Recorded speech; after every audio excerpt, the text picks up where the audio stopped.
What up, Rhyme Scheme? What up, everyone? What up, AKC? What up, Nigeria? I'm your host. I'm still your host, Solo Michi Don Me. This is Rhyme Scheme. Back again with another episode with Rhyme Scheme. Our episode 2 on Rhyme Scheme. Better sit back, relax, and enjoy with Rhyme Scheme. It's a gloomy day out there. You have to just relax and chill. Before I step into any, randoms, and you know how it is, because my Rhyme Scheme has already on DP. But before I get into that zone, I have a guest with me in the studio.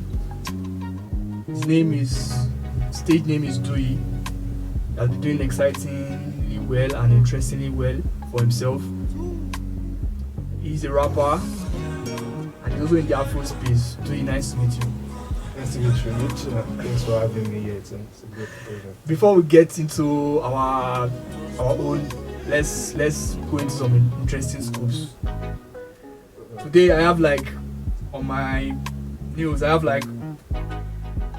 that Tiwa Savage was on a talk show talking about how she's the biggest she's the biggest in Nigeria. She's like, when they say that big three, she says she's the biggest one in Nigeria. So I don't even believe that, but in Tiwa Savage's head she has that notion. But she's a queen sharp, so can we say she's number 1 or 2 or 3? For me, I think that for this, okay, let me say for the new age, because I know Yemina Ade had been there, Niniola. I don't know who was before Niniola, or let's say who was before. I think Cynthia Morgan. Niola, there's this Niola babe that was signed to AME. Niola. Right. There is what's the name of this babe? Teniola. Of course, you have to mention Teniola.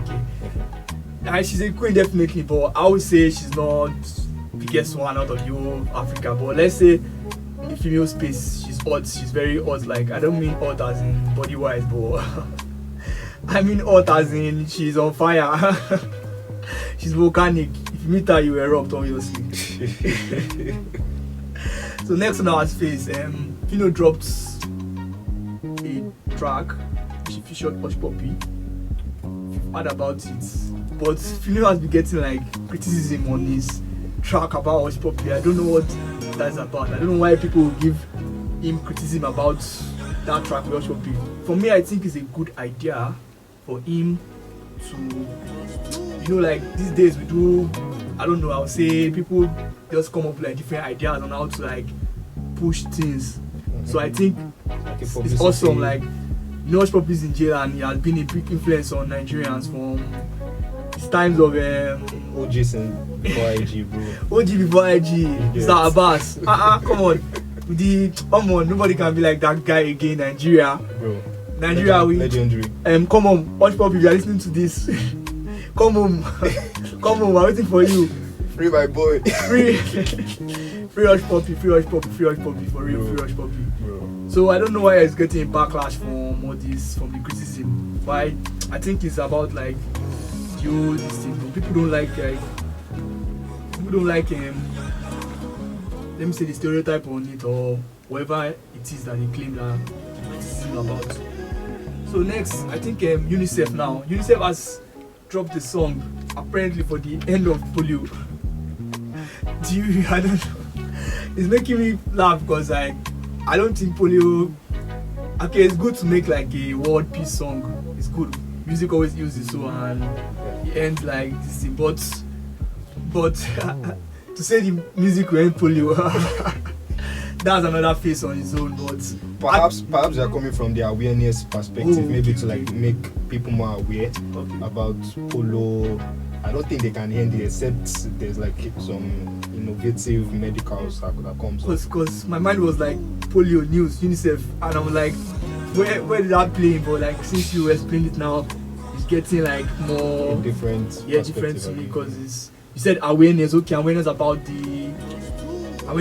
whatever is going on. Let me say the polio, this thing about the drugs, about everything. So by bringing artists there and some other notable figures, you could create awareness for get to spread the message, reach a wider audience. I mean, some people don't listen to mainstream news like the CNNs, the BBCs, but some people listen to this artist, right? So if you have this artist pushing out your stuff. That's more awareness for a different audience. Yeah, I guess from that perspective. Yeah, that's tight. Yeah, UNICEF, good job. Because I remember the Michael Jackson beats with the "We Are the World" time. Bro. Heal the world and all of that. Yeah. It actually made an impact. I'm not like because if you related the song to the scenario and whatever was going on, you like feel like you have to do the word at that part. I know every kid out there when they listen to Michael Jackson at that particular time, and they knew what was happening because there was a video about that time. I think I watched the video. Elephants were dying and things, and I was like, oh god, why is the world like this? So in that perspective, it is you have truly said it. So the next scoop is Barry Tiga and Davido. I think you got a verse from Davido, the guy that was like machala. Even like I think you know the guy. So machala is with.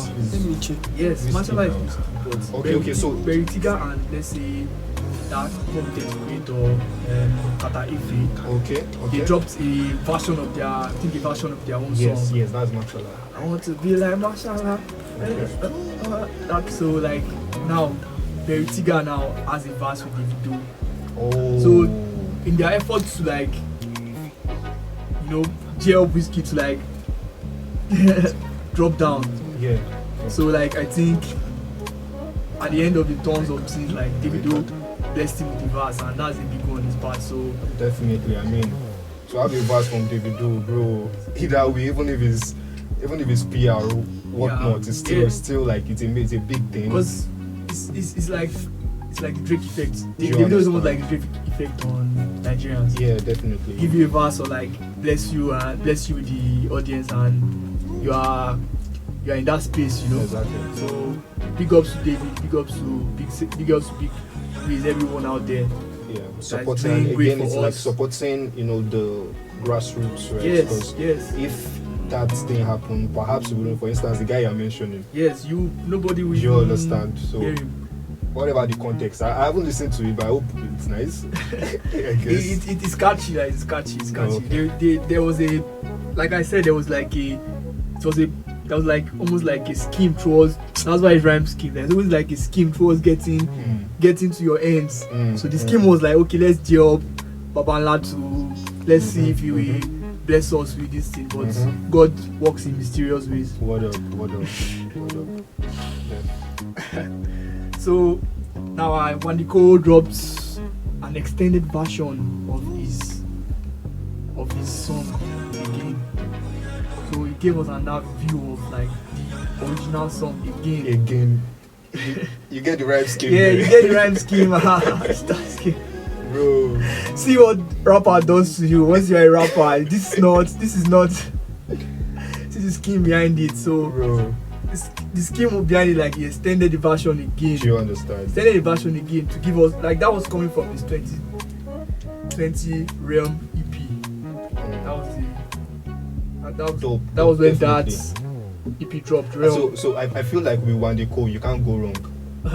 Honestly, I mean, Baba has got into that legendary status for himself. Yes. I mean, everyone gives him that much respect because they know that bro is about that. Yeah. Do you understand? So if one day he's doing even if it was a remix, I don't care. So far as Wandiko is definitely going to be a hit. Bro, that was spiritual. So bro, that was so cool. In an African way, that was very sweet.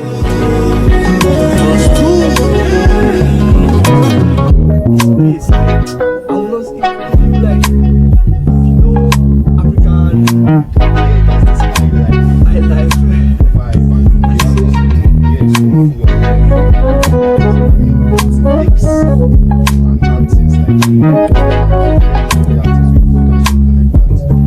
I listened to some, so I think my first time I saw it was a video. I watched the video. I just to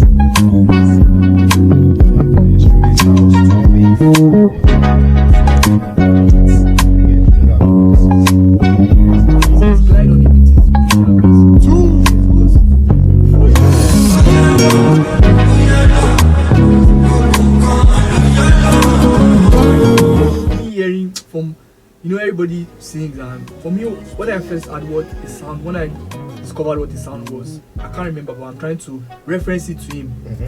If they say something has a sound, like, I like your sound, that is what you refer to. Unlike, let's say, the Prince, the Bunch, they have voice, but that's the sound.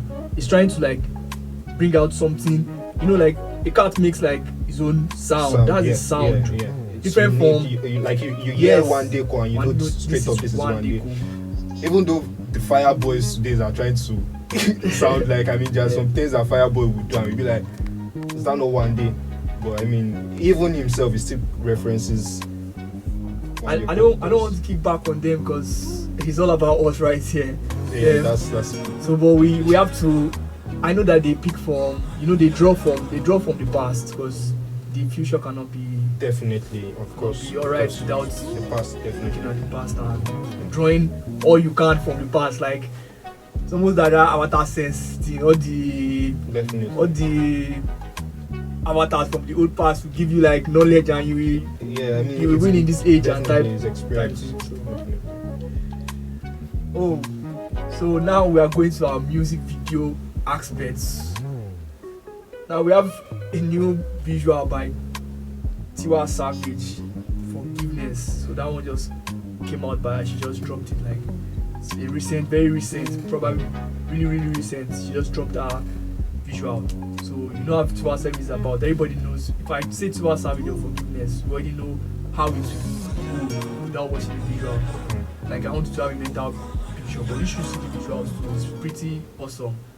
I think they were on like a, is it an RV now, or an RV.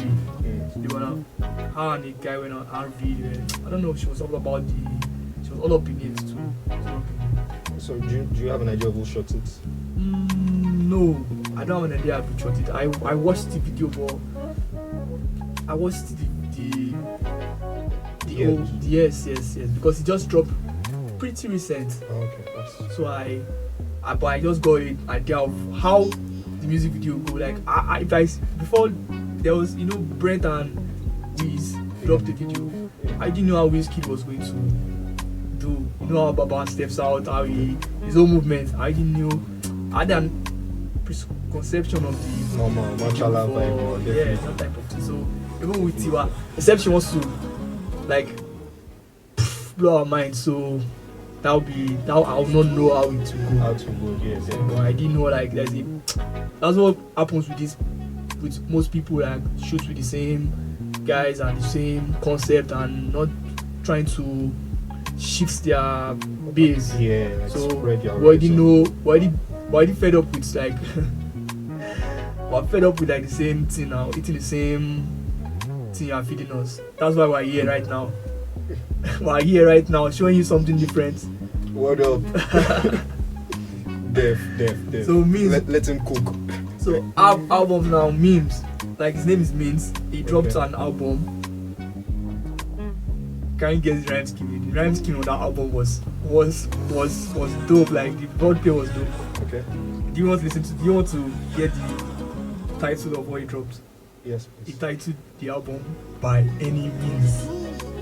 Ooh, his name is MINZ, so it's like by any means. So I think the wordplay on that was decent. Let's give it like, what number will you give it? Like rate it like scale of 1 to 10. By any means, I'll give it 8. I'll give it an 8. Yes. Not bad. Because he did put a lot of thought into it too, but let's just give him. And it's even aside the name, it's something catchy by any means. Yeah, by any means, that's the whole point. That's why I'm giving him an 8. That 8 you give him. It's sounding like that 50 Cent Get Rich or Die Trying. Get Rich, Die Trying. Do you understand? It's like, bro, okay, what is about to talk about? So I feel like this by any means is giving that same effect for me. For instance, definitely something I like to check out.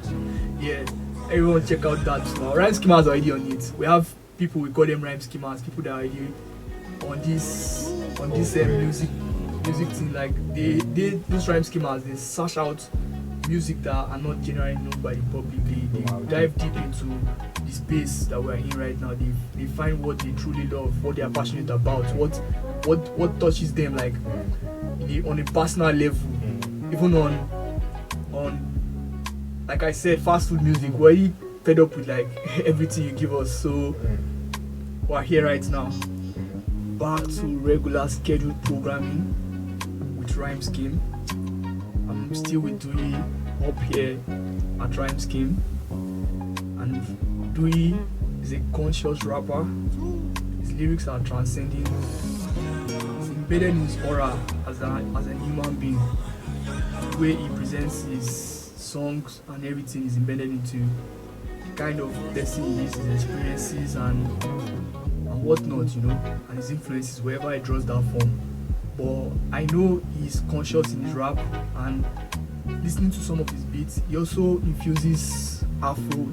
That'll be like his Afrocentric too, in a way.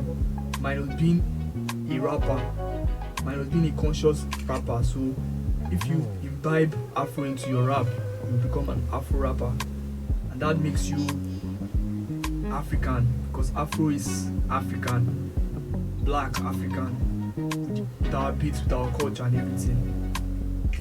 And that's not saying people outside or foreigners listening to us cannot do Afro beats.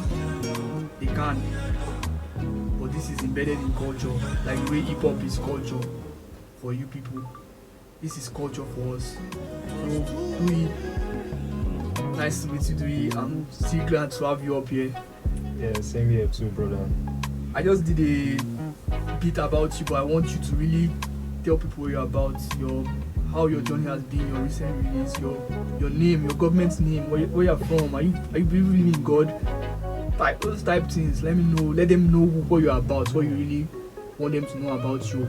Because your works, your project, School of Thought 2018, your EP, Breathe EP, that's 2021. Those you have to listen. Don't let me say too much. Do it, please. Let them know what you're about. Paint yourself the light you want to be seen.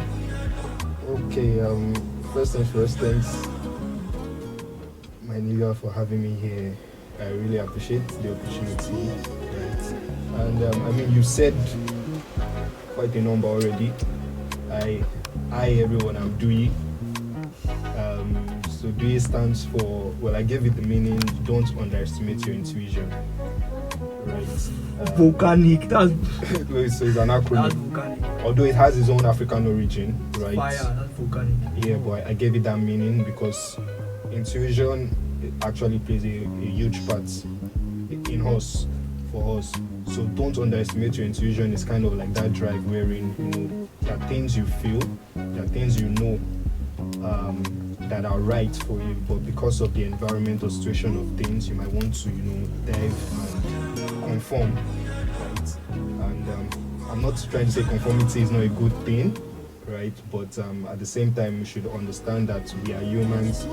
You are a human, and there is a drive, there is a force within you, and that force is not originating from you. It's like the entirety of humanity, right? So anything you are doing, it's never about you.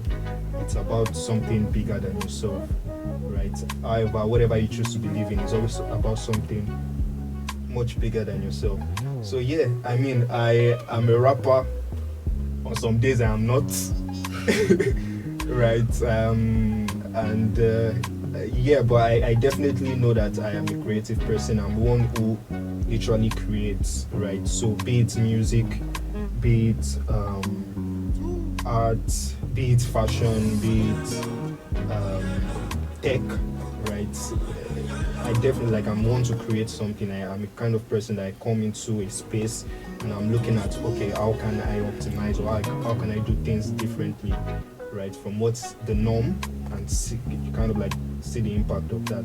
So yeah, so you asked my religion. I'm Christian. I'm pro Jesus, no, whatever that means. Do you believe in God? Definitely, bro. I definitely believe in God. Okay, definitely believe in God. That's dope. I took something very intricate in what you said. You said apart from being a rapper, you do something else. Yeah. Like you do other stuff. What do you do? And that will come to my question about what you do. Because if you do something else, that will change your narrative of everything that is, or the entirety of what an artist is about. Yeah. So what I mean by that is, you'd also know I stated that I am a creative, right? So it means that I honestly feel from the core of myself that I am not limited to creating just music, right? There are other forms to which I can also, create and touch life or express myself. Let me just put it in that space. So it's not limited to just music for me. At least that's how I see it and that's how I express myself.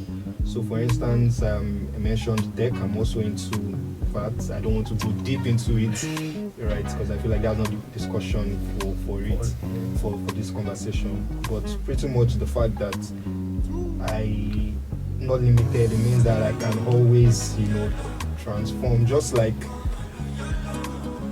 Kanye, right? I'm not trying to, bring him into the picture, but he has a lot of sides to him. There's the fashion side, there's the music side. There was some time he was doing the Kanye pod or something. There's the tech side, different areas to that. So I that's the perspective from which I'm coming from. Really. Yeah, I like that. In the grand scheme, how do you think passion or business? How do you think music should be handled personally, professionally? Professionally, I'll say both. Okay, can you let me know in the passion sense and in the business sense? Yes, so they both bring two things. They are two different worlds, the passion and business, and they both complement each other. Right. So, for instance, a person who is passionate, their decisions a passionate person would take that are pragmatic to themselves. But if a business acumen is looking at that same decision, is looking at it as risk, a red flag entirely. And so it could play out either way, pretty much. That's why I said it's both. It both works hand in hand. So if you're going to do music professionally means that you want to make ends meet from it. Definitely you need to have the business aspect to it, and that's why we have artists having managers, right? The managers are not they're not the creators, right? But they are the ones that help with the right approach. Sometimes they are right, sometimes they are wrong, but most times it's so that the entire drive can push forward. So I would say it's both, actually, except if you don't want to make ends meet from your music. Not by make ends meet, perhaps you have something else that you're doing it, or you just want to do music as for the love of it, not really what you want to get back from it. Then you can say you are shutting your eye off from the whole business aspect. But if you want to do it professionally and feed your family with it, you're definitely going to have to consider. That's a way to it's a way to survive. Yeah, definitely. That's very intricate. You touched on a very delicate subject, because there has been stereotype on rappers to act a certain way, to move a certain way, to become okay, let's say we all know the stereotypes we have on rappers. I wear chains, I sag my pants, I go to club, I have all the girls around me. That's the stereotype we have on our artists. But this changes the whole trajectory of what, or the view of an artist. And this is what we do here to try to bring you real knowledge on things that music is about, not just the way it is seen from the perspective of everyone in the world. So it brings a different picture to light what you've said. And I want to know, does the stereotype affect you as an artist?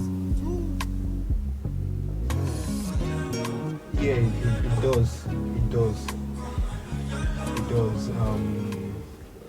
When you come off as a rapper, in fact, at some point it started to rub off on me that I didn't want to, make that be my first introduction when I meet a person, that hey, I'm a rapper, right? And that spews from a place of the stereotype. When you tell people you're a rapper, especially in this part of the world we find ourselves, so they believe that you should be involved in certain Let them know where you are.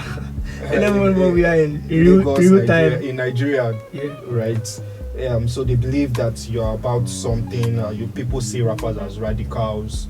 People see rappers as stout, as people who really don't have much good to give to society. And that's the inverse, really, because when you look at the origin, the real core of rap, where it came from, you know that, for instance, you look at Tupac. You look at Tupac, for instance. He was a freedom fighter. His father was a Black Panther, and he's fighting for something. Fighting for something. And these are the core of rap. So it's that's why I had to say the part of the world we find ourselves. These folks don't really understand that. They just feel like it's something people should just they just feel like it's something not worth the while. I like the bit you said about rap.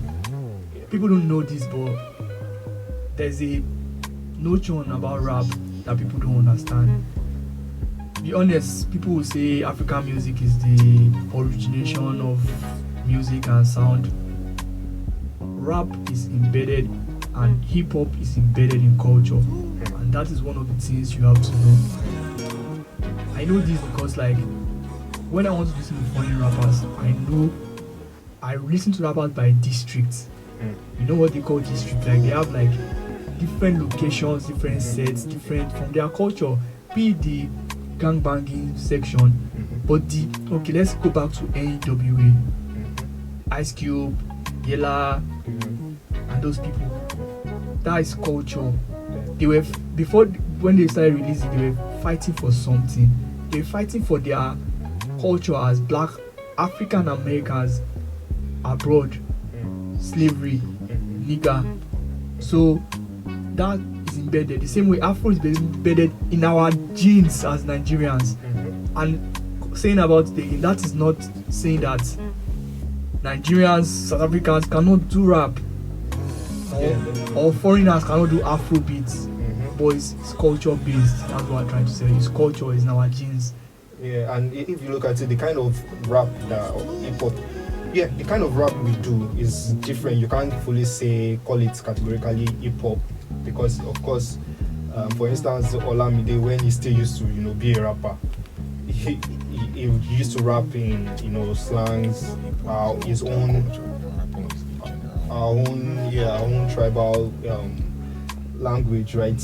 As opposed to how a Lil Wayne will rap, for instance, in this time. So I like what you said when you said Afro is kind of it's culture, so we like it or not, it will definitely seep into our own expression of hip hop, right? No matter how rich you. And that is why today I really don't, when you see rappers just wanting to be 100% sounding like I don't know, Lil whatever. It's like, bro, hip hop is the fashion, the culture, the music, the food, everything. You get. So it's like, bro, you don't have to do that. You are here. Be proud of your own origin. Be proud of your own story, because people actually want to gravitate to it. That makes sense. When you say culture, it encompasses all. It encompasses the food, music. Influences around you. Culture is a way of life. Fashion, way of life, relationships, the way they dress, believe, everything. Yeah. So it's rounded up in one. So I listened to some of your tracks and I was intrigued. And what came to my mind was, you blend rap with Afro, and you can blend rap with R&B. That they go seamless together. Yeah. How do you seamlessly blend rap with other genres you've not been typically used to as a rapper? Okay, I have to put it out there that it's very intentional, right? It's based